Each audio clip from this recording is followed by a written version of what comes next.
عورت کے سجدے کا درست طریقہ، عورت کو سمٹ کر دائیں طرف پاؤں نکال کر سجدہ کرنا چاہیے یا مردوں کی طرح کرنا چاہیے، کیونکہ یہاں عمان میں سب عورتیں مردوں کی طرح ہی سجدہ کرتی ہیں، اور حدیث میں بھی 6 اعضاء پر سجدہ کرنے کا حکم دیا گیا ہے، اس بارے میں رہنمائی فرمائیں۔ شیزہ میر عمان سے۔ اسلامی تاریخ میں اس پر پوری امت کا ہمیشہ سے اجماع رہا ہے کہ عورتیں مردوں کی طرح سجدہ نہیں کریں گی، بلکہ وہ سمٹ کے زمین پہ بچھ جائیں گی۔ اب چونکہ بچھنا اسی طرح ہوتا ہے کہ پاؤں کو دائیں طرف نکال لیں، تو اس لیے حکم دیا جاتا ہے کہ پاؤں دائیں طرف نکال لیں۔ اس پر اجماع رہا ہے، اور اجماع بذات خود ایک مضبوط دلیل ہے۔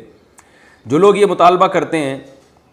کہ حدیث دکھاؤ کہ عورت کو سمٹ کر سجدہ کرنے کا حکم دیا ہو، تو ہم ان سے کہتے ہیں کہ آپ حدیث دکھاؤ کہ عورت کو آہستہ لبیک کہنے کا حکم دیا، کوئی نبی کا قول دکھائیں آپ۔ اسی طرح آپ کوئی ایسی حدیث دکھائیں جس میں عورت کو صفا اور مروہ میں دوڑنے کا حکم نہیں دیا گیا ہو۔ صفا مروہ کے درمیان عورتیں تو چلتی ہیں، دوڑتی نہیں ہیں۔ کوئی ایک حدیث دکھائیں جس میں آتا ہے کہ عورت جو ہے وہ سینہ تان کے طواف کرے گی، تو کہیں بھی نہیں ہے۔ تو حالانکہ ان تمام مسائل پر اجماع ہے کہ عورت لبیک آہستہ کہے گی، اجماع ہے کہ عورت جو ہے وہ صفا و مروہ کے درمیان دوڑے گی نہیں بلکہ آرام سے چلے گی، اجماع ہے کہ عورت رمل میں سینہ نہیں اکھڑائے گی۔ تو جیسے ان چیزوں پر اجماع ہے، اور اجماع اس لیے کہ ان چیزوں کا تعلق عورت کی حیا سے ہے، تو اسی پر بھی اجماع ہے کہ عورت سمٹ کے نماز پڑھے گی۔ یہ اب چند سالوں سے ایک ہمارے جو سلفی علماء ہیں انہوں نے یہ مسئلہ شروع کیا ہے، اور چونکہ سعودی عرب میں اور یہ جو عرب کنٹریز ہیں ان میں شیخ بن باز اور شیخ صالح ال عثیمین رحمہم اللہ تعالیٰ کے فتوے کو بہت زیادہ فالو کیا جاتا ہے،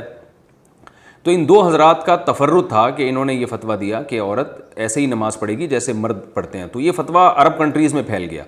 ورنہ ائمہ اربعہ سے یہ ثابت نہیں ہے۔ امام ابو حنیفہ، امام مالک، امام شافعی، امام احمد بن حنبل، اسی طرح صحابہ کرام، تابعین۔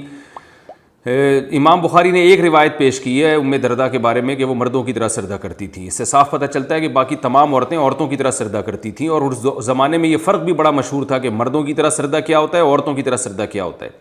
تو اب جا کے حتیٰ کہ اہل حدیث، اگر جو قدیم علماء اہل حدیث کے ہیں وہ بھی یہی فتویٰ دیتے تھے 8 سے 150-200 سال پہلے، ان کا بھی کتابوں میں یہی فتویٰ ہے کہ عورت سمٹ کے نماز پڑھے گی۔ تو یہ اجماع امت بہت بڑی دلیل ہوتی ہے، اس اجماع امت سے ثابت ہے۔ اب اس کے خلاف ہونے لگا ہے، اور جو ہے وہ دنیا میں وہ فتویٰ بن باز اور شیخ صالح ال عثیمین اور ناصر الدین البانی، یہ 3 علماء تھے، قابل احترام تھے، مگر ان کے کچھ تفردات ہیں جس میں انہوں نے پوری امت سے الگ گئے ہیں، تو اس لیے ہم اس معاملے میں ان کی اتباع کو صحیح نہیں سمجھتے۔ اور جو صحابہ، تابعین، تبع تابعین سے اور تمام فقہ کی کتابوں میں جو ائمہ اربعہ سے جو چیزیں منقول چلی آ رہی ہیں وہ یہی ہے کہ عورت سمٹ کے سجدہ کرے گی، تو اس لیے عورت کو چاہیے سمٹ کے سجدہ کرے۔ اور وہ جو حکم ہے کہ 6 اعضاء پہ سجدہ ہوتا ہے یا ایسے کتے کی طرح سجدہ نہ کرو، وہ مردوں کو خطاب ہے، اسی اجماعی امت والی دلیل سے پتہ چلتا ہے۔